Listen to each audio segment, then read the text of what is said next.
بای مهدی لطفی اکاراسی مصطفی سامی. ای فلک تا کی باید خاری و ذلت بکشم؟ ای فلک تا کی باید درد رفاقت بکشم؟ ای فلک تا کی باید چی نگم حرف نزنم؟ ای فلک تا کی باید از دل خجالت بکشم؟ میدونی خیلی غریبم، من یه عمر بی نصیبم، سهم من حیله و نیرنگ، تو نده دیگه فریبم.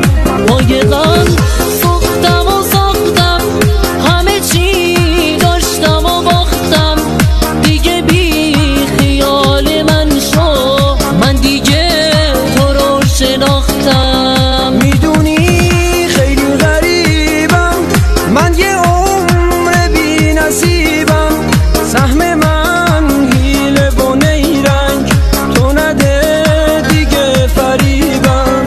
مایقم ساختم و ساختم، همه چی داشتم و باختم، دیگه بی خیال من شو، من دیگه تو رو شناختم.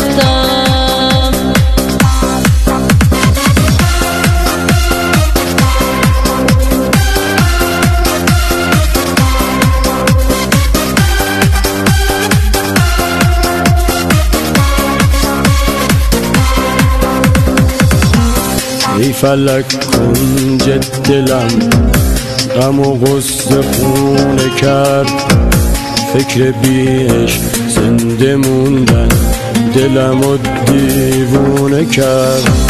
ای فلک گوش میکنی این تپش قلب منه که داره آروم آروم از غم تو جون میکنه.